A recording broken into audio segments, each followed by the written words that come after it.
You're listening to Maximum Medicine Radio with host Doc Martin. Stay tuned in or call in. You won't want to miss what's happening next. How do you step into your maximum potential? How do you connect your spiritual drive with your physical path? Stick around as Doc Martin takes listeners on a journey through the seen and unseen, the accepted and the unbelievable. Get ready to meet the maximum you the world needs on Maximum Medicine Radio with Doc Martin now. Hi, everybody. I'm Doc Martin on Maximum Medicine. And you know how I love the mind, and I love how there's so many keys to accomplishing so many things if you just get your thinking right. Well, I have Dr. Stephen Simpson with me today, and Dr. Steve is a master at coaching people and understanding how if you put your thinking cap on right, you can accomplish anything. He's a physician. We're going to hear more about that. He's a hypnotherapist. He's an author, a TED Talk speaker, a podcast host, and a master coach of high-performing athletes, poker champions. The list goes on and on. So he's coming to us. Where in England are you coming to us from? I'm a small little town in the southeast of England. It's called Burnham-on-Crouch. Uh-huh. So by the sea. Okay, and is Crouch like a lake or a river? It's the River Crouch. It's a river that is kind of connected to the River Thames. It's a bit north of the River Thames. Uh-huh. How about that? That's exciting. Thank you for being here. My So, pleasure. Steve, you're a physician. Yeah. And was your training, were you in surgery? Were you in psychology? What did you train in? Well, there was a lot about medical school that I didn't particularly enjoy, but there were two things that I really had a passion for. One was psychiatry and the other one was surgery. And I didn't know which to choose. And I think at that time, the machismo of surgery won. And so I worked as a surgeon. And now I've got an opportunity not to work as a psychiatrist, but I'm certainly playing around with people's heads. Well, you know, it's interesting when I think about those two, even on face, looking at it, they look so very different, but they're really not. They're really going down to the nuts and bolts and figuring something out at its elemental level. Is that accurate? Does that feel accurate? It is. You know what? I'd never thought of it like that, but you are right. And they're both probably more of an art than a science. I mean, you know, manual dexterity is pretty important for surgery. You've certainly got to have your head in the right place when you're operating. And psychiatry, yeah, definitely. You said something interesting because there was so much of medical school that I didn't like. I was the oldest in my class. I came in after having worked as faculty at a university and being a research scientist, and came in to a most top-down one-upsmanship. I trained at Johns Hopkins. If you were low on the hierarchy, it didn't matter what your world experience was. You shut up until you were asked something specific. And I came in with a lot of real world wisdom, and I was promptly shut down if I chimed in. And that one-upsmanship kept me from, I could have continued my training. And I said, no way. I wanted to go out where people were normal, and there wasn't constantly this need to, to me, it was about sharing information. That's what I love about doing this show and meeting people like you. We have things to share with each other. And if the world is going to get better, I'm going to sound a little corny here, but if we're going to grow and evolve and get past our challenges, which are pretty significant, we need to come together. And so I went to a small community training for residency. And of course, everybody who was Hopkins trained rolled their eyes because it was like going to Mayberry when you used to be at the Buckingham Palace. I'm using two different analogies here, but it was so wonderful because I had highly trained faculty who also didn't want that one-upsmanship and ego-led. So anyway, I love that you found your way into really getting to showing people what you know and helping them be the best they can be. And you train, I mean, you've coached poker players. I love poker. Tell me about that. Well, most of my life has been a series of lucky breaks, and we might talk about luck a bit later on. And uh, and I had plans like everybody did. I had goals, but I've like I say, things seemed to be pushing me in a particular direction, which Mhm, sometimes didn't feel like they were anything like my goals. I mean, for example, 17 years ago, I decided on a complete career change. I had a medical problem. I couldn't carry on doing emergency response work, and I didn't want to retire either. So just before then, I'd started having some training in neuro-linguistic programming, mhm, which is about the mind and how we can change the way we think about things. And I thought, well, I'd really like to take this further. And I went on a management college thing at the University of Michigan, actually, the business school. mhm, And I only remember two things about it. One of them was if you give a kid a hammer, everything's a nail. Well, that was what I was like. I was just looking where, there were nails around me everywhere, and I just wanted to hit them. mhm, And the biggest nails I found were golfers. I don't know if you're a golfer, mhm, but people really do beat themselves up playing golf, even though they say they love it. I mean, you wouldn't think they did by the things they say to themselves as they're going round.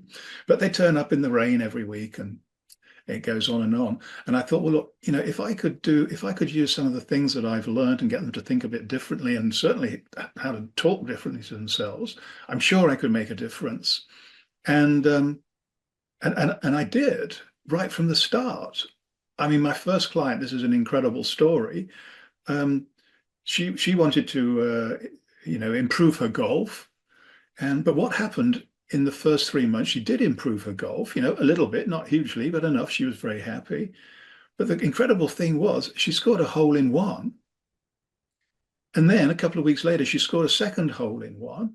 And then about a month later, a third hole in one. And these were all in competition. So it wasn't her imagination. And at that time, I was emailing backwards and forwards to a guy called Nick Bradley, who's a golf coach. And he coached Justin Rose, one of the best players in the world. And when I told him about this story, he said, look, you've got to fly out to see me in North Carolina, I think it was. And we spent 3 days just talking about the mind and everything. And from then on, the world of golf opened to me, and I found myself on tour with some players. And at that time, I was living in Portugal because it's a lot better climate than England, and a lot of the golfers go there, particularly in the winter, to work on their game. And I was playing golf with one of these guys, and he was an interesting fella, very, very good golfer, much better than me. And in the bar afterwards, he was telling me what he was doing. He was a postgraduate student at Dublin University, studying psychotherapy. And I said, "Gosh, well, do you have to pay for that?" And he said, "Yeah, it's a lot of money." I said, "Well, where do you get your money from?" He said, "I play poker. That's what funds my studies." And he's talking about online poker here. And he was explaining how he had 32 screens on his 32 games on his screen, and he was playing them all at the same time. Now I like was looking bingo at cards. like bingo Oh cards, my yeah. gosh. And I thought, well, gosh, I've got to learn more about this. How is this guy managing to keep his concentration going and win money? And so we did. We had some fun together. We played more golf. And he took my business card and he was in Holland on a tournament. and there was a lady poker player there who was again very good. She's probably at that time she was number one in the world as female player, but she was having a bad patch, and so this guy Rory, he said, "Well, here's Steve's card. Take that away and give him a chat, see what he might have to say." Well, she carried that card around with her for 3 or 4 months. And just before Christmas, she called me and she said, I was recommended to have a chat with you. Can we meet? And I said, well, yeah. I mean, I got a few days off after Christmas. We could maybe do something then. She said, no, it's more urgent than that. Now, she'd been carrying my card for 3 months, but now it's urgent. So, okay, fortunately, she lived in London and I went to see her. And she did really well. It's like a flick of a switch. She didn't actually win a tournament straight away, but she came second, and I was on tour with her then. And she started, earning good money again because something had clicked in her mind, who knows exactly what. And she was a friend with a partner of the world number one male player, a guy called Chris Moorman.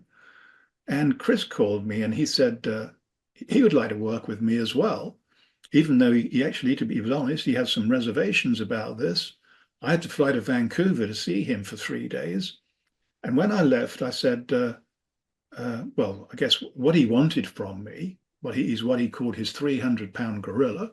He said, I'm tired of people saying I'm the best poker player in the world who's never won a live event. But like a tennis player, you got to win a major. That's your legacy. Or a golfer, win a major. And so I was, just before I left for the airport, I said, look, Chris, none of us can predict the future. The only thing I know is that your head is in a much better place now than it was 3 days ago. And he agreed. So I went home and got caught up with all the other stuff and forgot about it really until I had a text from him. And he said, you might want to check your PayPal account because I just put some money in. And I did. And there was quite a lot of money in there. I said, what's all this, Chris? He said, well, the first major tournament I went into after 10 days after we worked together, it was the LA Classic, I think, or something. Anyway, he won over $1 million, and that was his first major. And that was 10 years ago, and we're still working together now. So, like I said, I didn't plan the world of poker. It just kind of fell into my lap, and I enjoy it. But I do see other sorts of people. I wouldn't want to be doing poker all the time. Well, you said, I love that. And I love there's two things. One is the synchronicities that happen, that our lives get steered a certain way. And I ended up in rural South Central Pennsylvania. Everybody thought, what are you doing there? And I had no idea why I was here. It turned out, just sort of an aside, it turned out that I am literally 30 miles away from ancestors from the 1850s were here in this area, which I had no idea. So anyway, that was kind of interesting. But my life has evolved in ways that are so rich that I would have never predicted. So I love hearing about synchronicities because I think there is I don't know if a universal intelligence, your soul, I don't know, something guiding us. But the other thing you said is something that I see so much, not only in patients, but in the physicians, is that negative talk. Yeah. And that, first, from a patient point of view, that self-critical talk. Well, nobody really, yes, you can improve yourself and with a drill sergeant, but you're not really ever happy. And I don't think it's sustainable. But if you've got a coach in your head, you're reaching for your highest self. You're excited, you're valuable, you're worth something.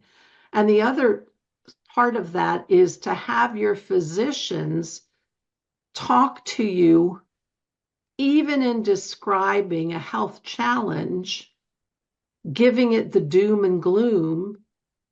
I think Dr. Beitman, who studies synchronicities, talks about hexing.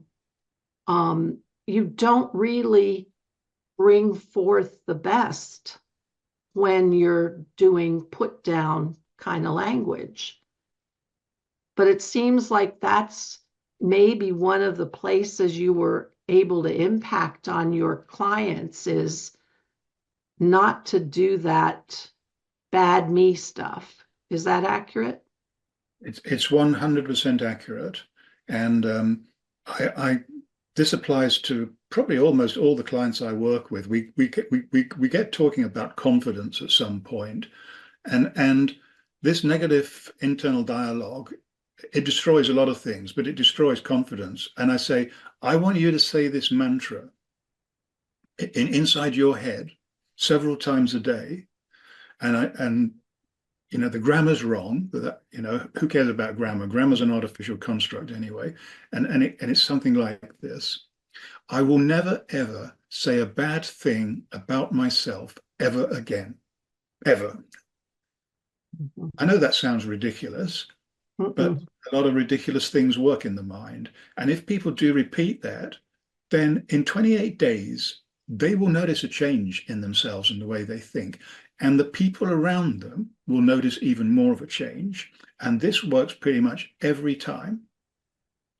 My girlfriend, well, we're not young anymore, but she used to say things like, well, I'm old, and constantly things about I'm old. And I would say, quit saying that. Quit saying that. And sure enough, she would say it, and then she got an illness. Mm, And that illness was enough to make you question, whether you were going to go over the cliff. And right. I and so we tell that to each other. Don't say that. Yeah. Don't say that. Because, okay, I'm not young, but I am not going to call myself old because I'm not, along with that is so many connotations of limit and no time left kind of thing. So, and doctors, this having been in medicine, and this from people in general and coaches. I'm sure you've seen your fellow colleagues in coaching. Don't say bad things. Don't say you'll never get that if you keep doing this. You've got to reframe that kind of stuff. And for me, from a health point of view, if people, I see this in patients, and tell me if you also seen this in your clients and when you were a physician working as a physician. Patients will say, well, I could never. Well, as soon as you say that, you are basically saying that you don't believe you can change and you don't believe you can heal. Mhm. And with that mindset, you will never change or heal. I agree with you. And there are some words that I will never use. And when I hear my clients use these words, I will always jump in. Generally speaking, when people are talking, I don't jump in, but I'll say, no, Mhm. hold on a minute. You've just told me something's impossible. We can Mhm. talk about this later if you want to, but there's nothing in this world is impossible. And when we start talking about ourselves, like I will never do this, as you Mhm. say, I mean, I'm just agreeing 100%. And and the other thing that really intrigued me when you were speaking was when you were talking about synchronicity, Mhm. because that's a very big part of my life. And and I first became aware of this. Well, first of all, because of the crazy things that were happening to me and the people around me. And I found Carl Jung, the psychologist, Mhm. and he is credited with coining the word synchronicity. And I think he said he defines it as a falling together in time, which I don't know what he means by that. But really, it's when something unexpected happens and there's no obvious explanation for it. And there's one of his expressions that I memorized by heart. He said, synchronicity is an ever present reality for those who have eyes to see. So it's not just for psychic people, it's not just for intelligent people, it's for all of us. Mhm. All we have to do is open our eyes. And by opening, I mean that literally, but also metaphorically. We have to believe in this world of possibility. We have to make that switch in our frequencies rather than for looking all the things that can go wrong, perhaps. Mhm. Let's stay, thinking of all the good things that might happen. What I love about that is what I spend well, even in my physician practice, but I spend definitely my extracurricular life is being open to the energies, the intelligence, the wisdom, you name it, of the unseen world. Because synchronicities may feel like this when we're in our literal reality, they may feel like some kind of surprising coming together. But if I open to what I believe exists, the universal field, the quantum consciousness, our non-local subtle energies, I'm not so sure it's surprising. We just we haven't opened our eyes. Yeah. I mean, I'm getting a bit scared. We're agreeing with each other too much here, but I mean, I say pretty much the same things. And, Mm-hmm. and and Carl Jung himself, he believed that there was an order to life, and he spent many years working with, excuse me, working with Wolfgang Pauli, who's a Nobel Prize winner in quantum physics. They were both obsessed with this. I don't quite know where their thoughts took them, but they certainly believed there was a structure. Einstein, also a Nobel Prize winner, he went further. He believed in predestination, Mm-hmm. and that actually got him thrown out of his his Jewish faith because they couldn't accept that. So Yeah, I um, love that. I love that stuff. To me, that's the real juicy part of life. yeah, definitely.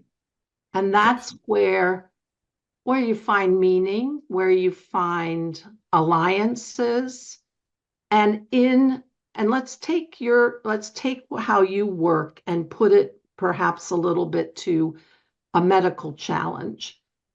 For me, if I can help a person see, even if they don't believe in a God or believe in a soul, if they can see the part of them that is the driver, the wisdom inside themselves, most of the time people see it as God or spirit or something.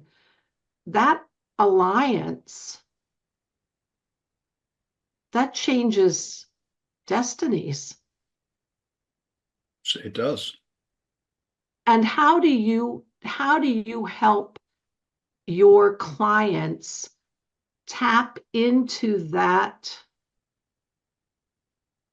essence of themselves that has no limits? Um, Part of that is finding a way to open their eyes to some new ideas. And then I explain it in different ways, and I've never found the perfect way.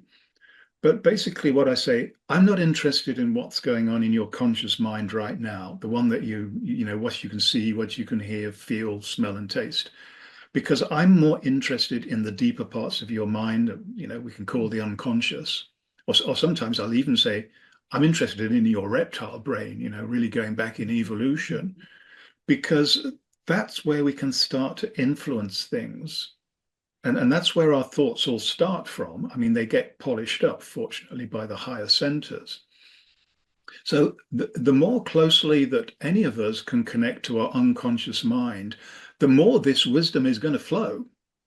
Because just like synchronicity, it has nothing to do with nationality, Mm-hmm. religion, education, intelligence, any of these things, we all have it. Now, whether that's a God-given gift or it's just evolution in practice or it's something else, I don't know what it is, but I know that it's there. And I know that it definitely provides guidance given the opportunity.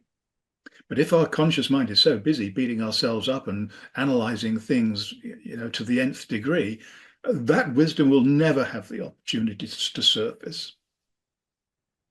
And probably another way to say that is what you're talking about is just a story. You're stuck in a story of how it is and how it's going to be. Let's, even if I can tell somebody, you may not believe it, but could you at least suspend disbelief just for a minute? And now tell another story. What if?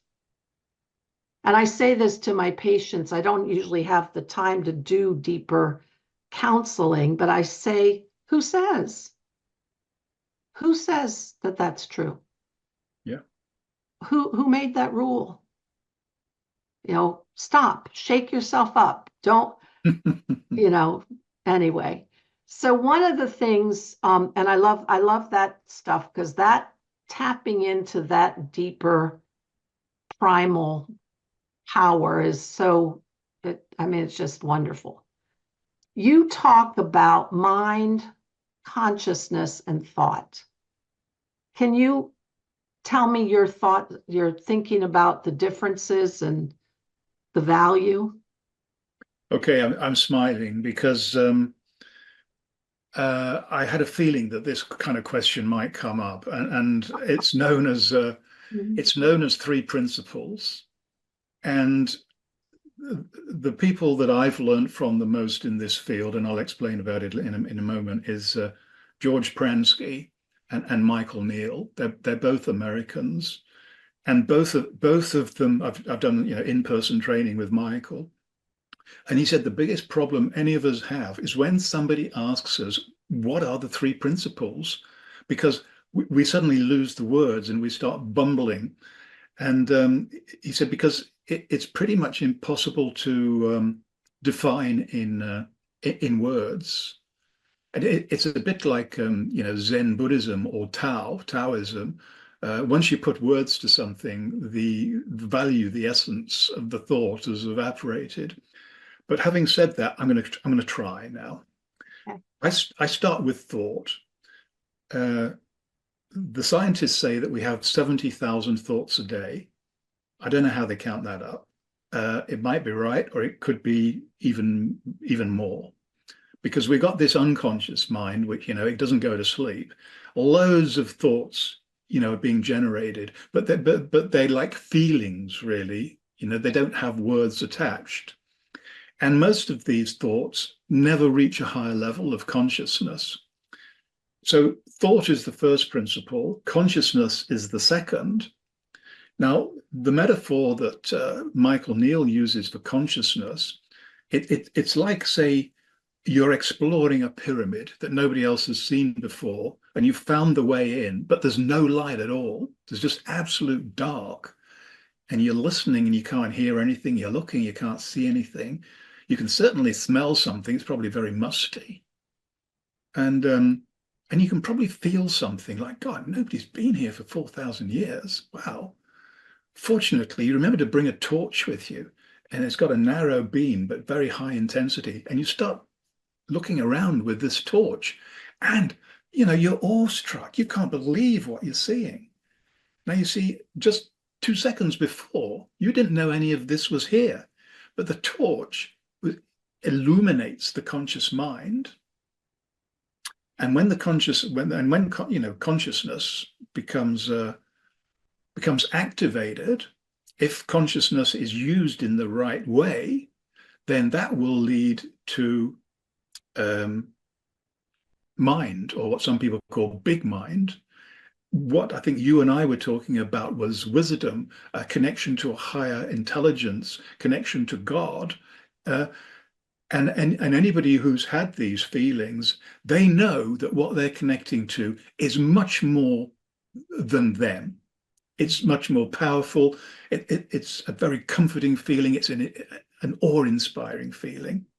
So that's the essence of three principles, and learning how to continue to have these thoughts, but being a little bit choosy about which you want to progress, and making sure that the higher up the conscious mind is not forcing them out, because as somebody said, it's only in still waters that the truth can speak.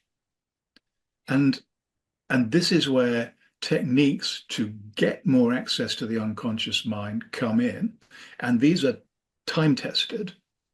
Things like breathing exercises, things like meditation, things like prayer, things like going for a walk in nature, things like doing anything that gives you a flow experience, that encompasses your concentration, knitting, painting something, doing some pottery.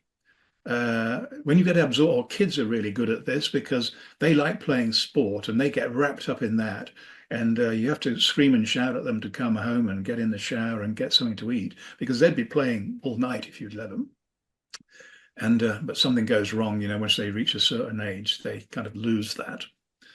So that's what we're going back to, really, how we were as children, how connecting more to our unconscious mind and letting these good things happen.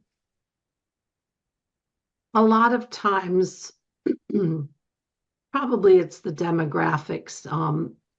I'm in a rural area, but to say we'll just do some meditation or even say mindfulness, but I'll say, and these are people, for the most part, who exist in nature. They're familiar with the outdoors. They're farmers, hunters, and I'll say, well, do you like to be in nature? Oh yeah, oh yeah. I can't wait for hunting season. I said, well, is it about the hunting? He said, no, it's just being in the woods. Yeah. And I said, well, that's the place I want you to try to go, even if it's just outside, sit at the base of a tree, 15 minutes a day, 15 minutes a day, and just be there. And that, so it's hard always for me to have people, you say meditation, they don't really know always what you're talking about, but Mhm. they do know being outdoors and the power of nature.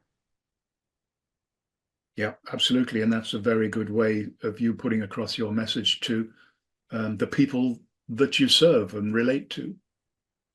Because you're quite correct, you're quite right. A lot of people, once you start talking about meditation and mindfulness, their eyes just glaze over. It's a bit like hypnosis because I mean I'm trained as a hypnotherapist, and there are some people who just don't like that word. Some people are frightened. They think you're gonna brainwash them or take over their thinking or something. So Control them. They're control going to them, lose yeah. Now, control. Mhm. of course, hypnotherapy is nothing like that. But if Mhm. they've got those beliefs, rather than argue with them, it's better to find something they are comfortable with. So, it's like if they're a business person, I might say, well, okay, why don't we go on a creative, eyes closed, strategic evaluation exercise or something like that?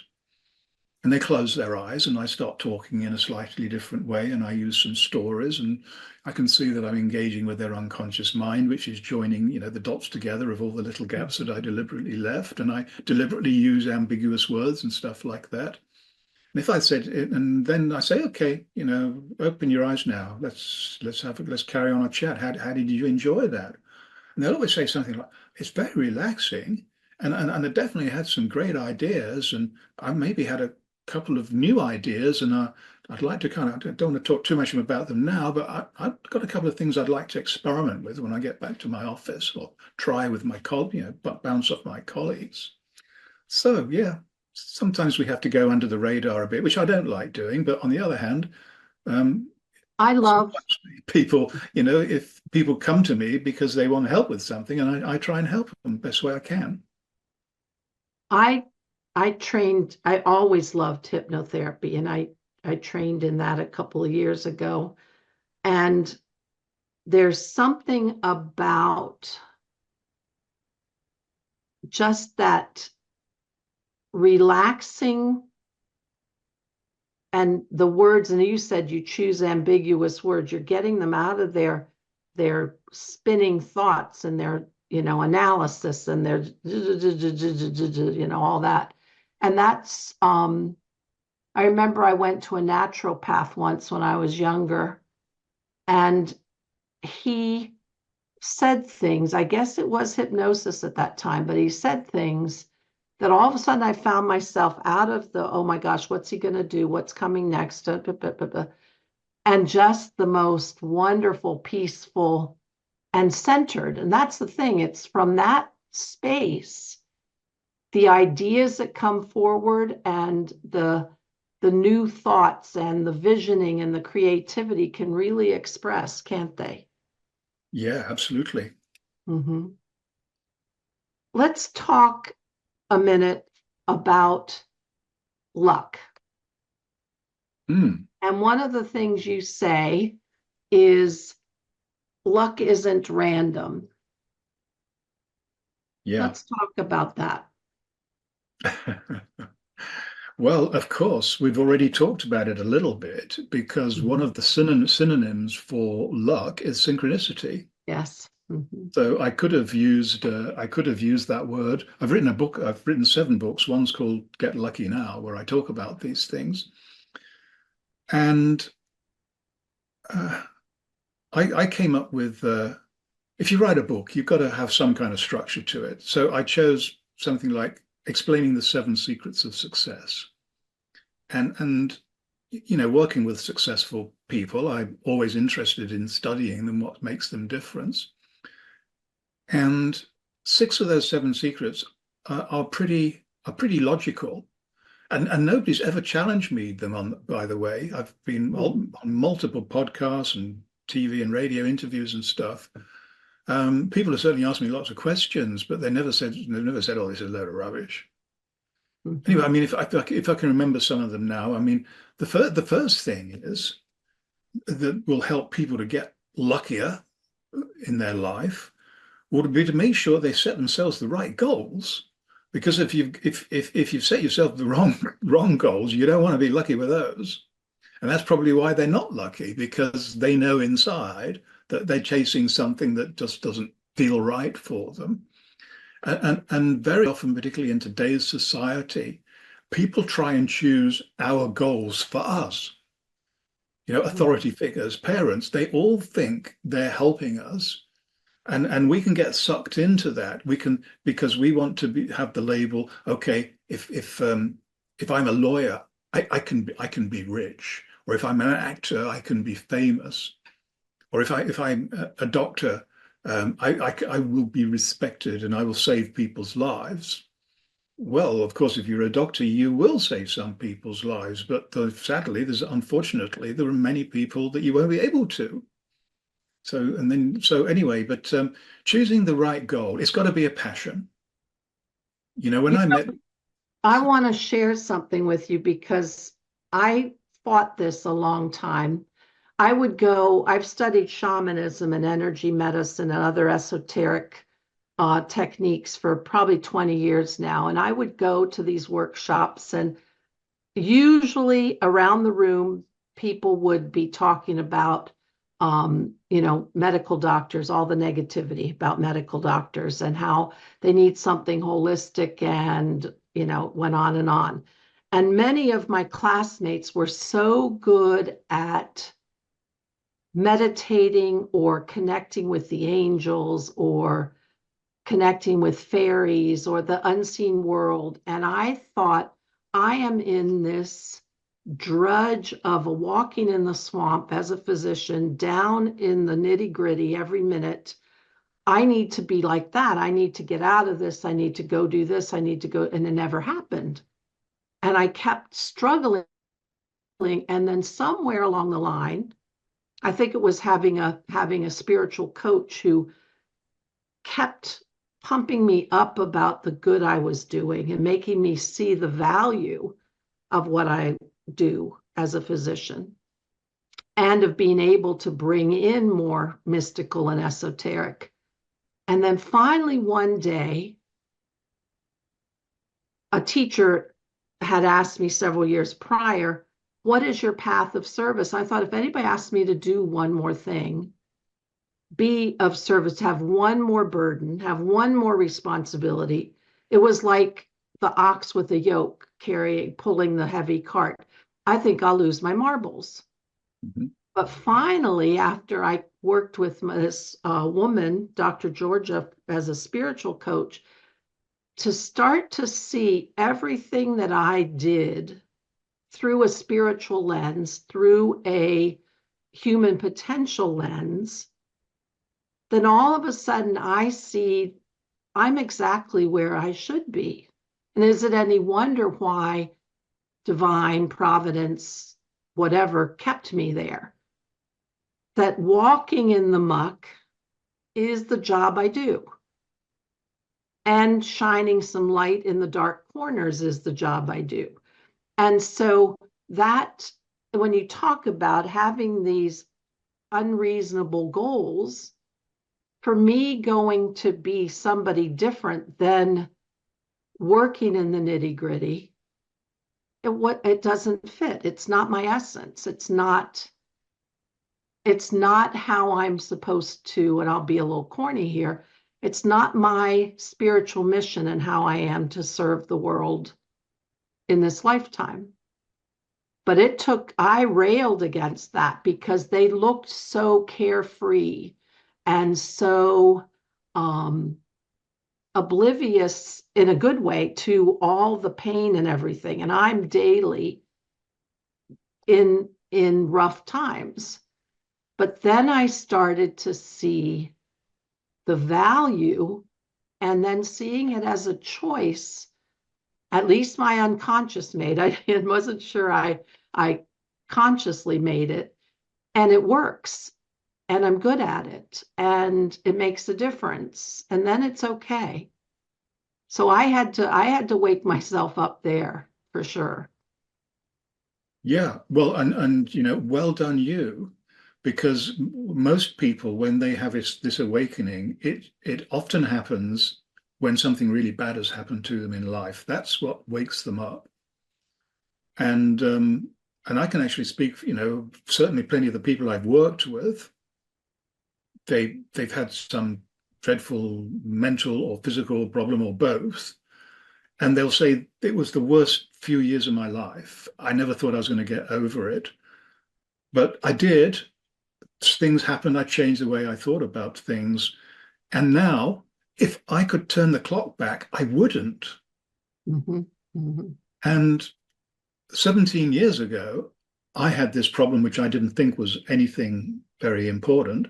Apart from I had really bad pain in my shoulders, which nobody could fix or diagnose. In fact, I think they thought I was kind of malingering or, trying to soothe somebody else. I don't know.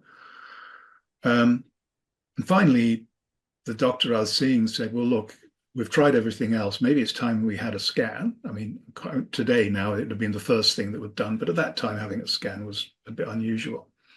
So I had a scan and the results came back, and I'd actually burst most of the discs in my neck, and the jelly was coming out and wrapping around the nerves, and that was what was causing me the shoulder pain.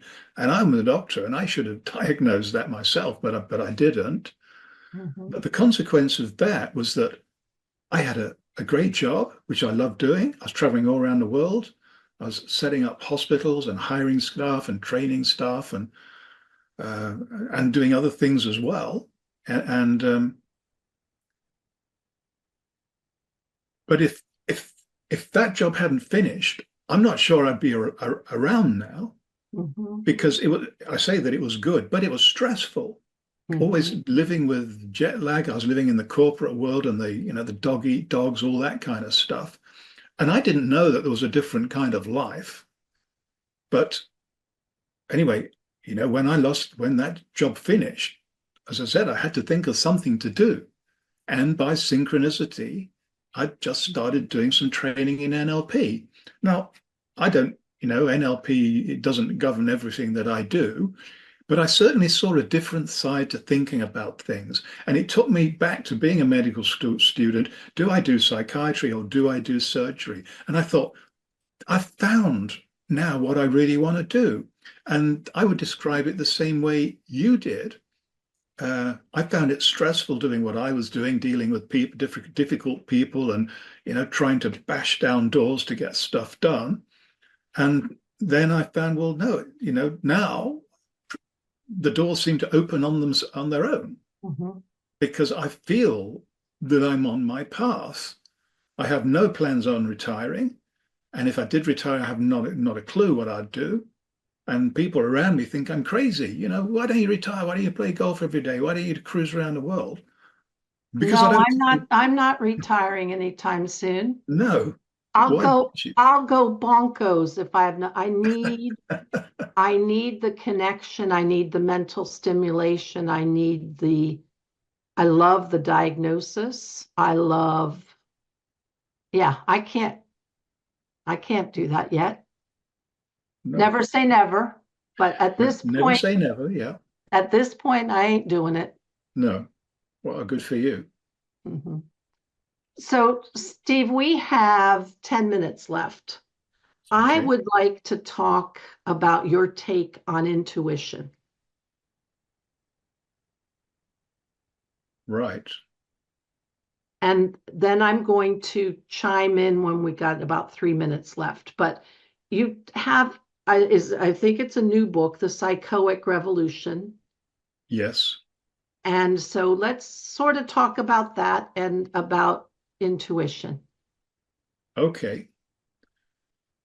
Right. Well, if you talk to the poker players that I've coached, and you ask them, well, what difference did you get from working with Steve? I mean, I know one of them would say, who's been still working with me for 10 years. He would say, I don't really know, but I know that when I don't feel good about something, I call Steve and we have a chat, and then I feel good. And then I usually go and, win a tournament or something. So, these guys have been interviewed, and that's not a good enough answer for the TV and stuff. So they'll say, come on, you've got to tell me a bit more, give a few secrets away. And then they'll say, well, it's improved my intuition, because intuition's very important in poker. You've got to look at that person across the other side of the table and work out, do they really have a strong hand, or are they bluffing? Because there's a lot of Mhm. bluffing in Mhm. poker. And if you can Or get that maybe even, is this true? Knowing, looking around at the table, at the cards that you were able to see, and intuiting how likely is it the one I want's coming? interesting you should say that. I mean, that's part of it. And this guy, Chris Moorman, I can talk about him because he's written a book and he speaks openly about the work we do together. I mentioned that this was the guy that won his first major tournament Mhm. after seeing me. He knew that he was in a good position to close this one out. And the cards on the table, he was one card short of a straight. That's when you've got a sequence of cards like 7, 8, 9, 10, Jack. Mhm. Well, he'd got 10, Jack, Queen, King.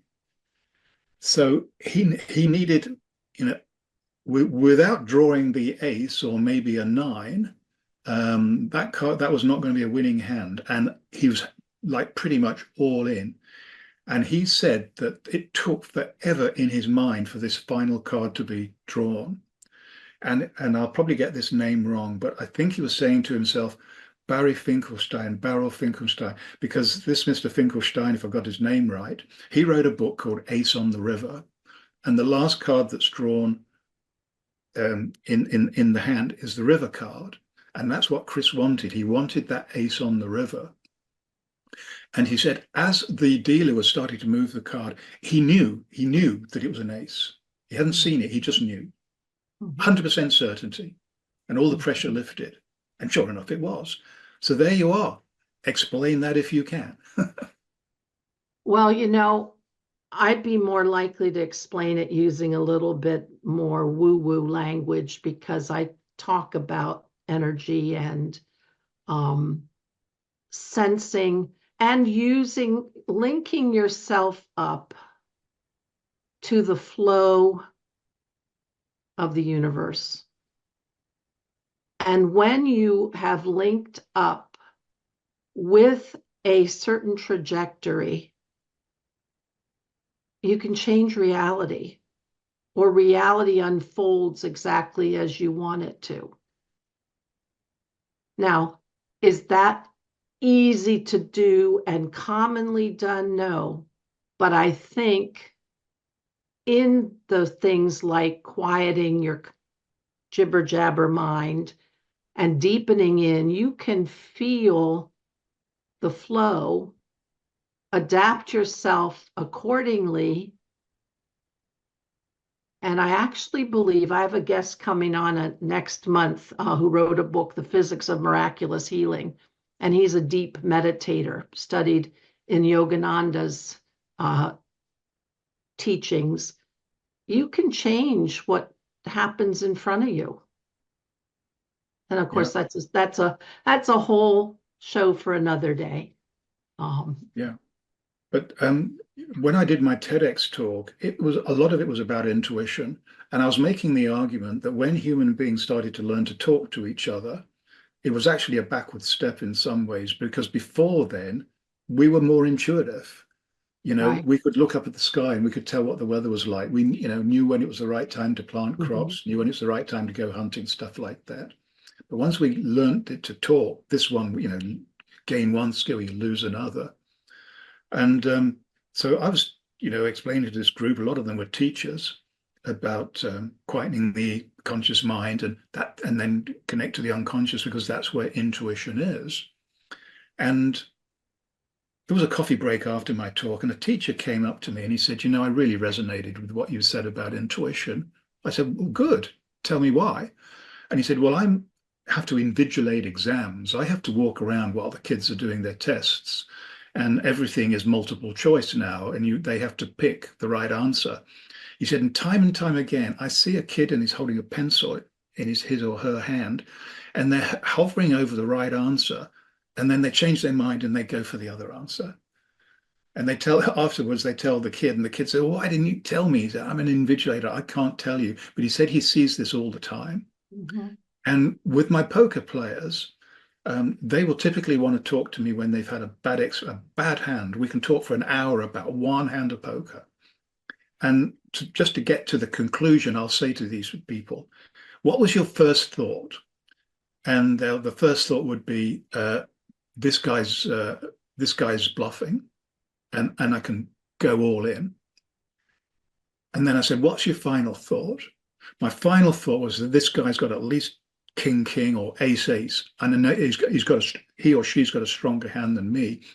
So I folded my cards, basically saying goodbye to the pot. And then the player, you don't have to do this, but often the players will show you what they had. And he said, sure enough, that person had nothing. So I said, we're going to have this conversation many, many times in the future, and we do. Your first thought is usually your best thought. Mhm. And you just got to trust it. And that takes courage. But once you start to learn to trust it, then you realize that it is your best thought very often. I love that. Well, we're out of time, and which is disappointing because it's been so wonderful hanging with you and talking with you. How can people find you and then find about your books? Well, the best place I think is my website, and maybe you'll put this in your show notes or something. It's Mhm. drstevensimpson.com. That'll give them ways to get in touch with me. And my books are all on Amazon. If you put in my name, they should come up. And you also host a podcast? I do indeed. It's called. I've got three podcast channels actually, but Do you really? the one you might be familiar with. It's called Zen and the Art of NLP. Hmm. So it's about Wonderful. NLP. We didn't really get onto Zen too much today, but yeah, Uh-huh. I've got that one. Yeah. Wonderful. Dr. Stephen Simpson, um, author, as he's told you, coach. And I hope you've seen today, I hope you've seen what he has coached people over and over again, the power of your mind to have miraculous outcomes, to move forward in the world with success and clarity. And Dr. Steve, thank you so much for being here today. Sharon, thank you so much for inviting me. And I found our conversation truly inspirational. I think it's wonderful the work that you're doing. Keep going. Thank you. You've been listening to Maximum Medicine Radio with Doc Martin. Tune in next time while the doc talks health, spirituality, and the impact your beliefs have on every part of who you are, body and soul. Doc Martin unpacks the challenges we face as human beings and teaches callers to open the door between the scientific and the mystical. To learn more about Doc Martin and Maximum Medicine, visit www.sharonmartinmd.com.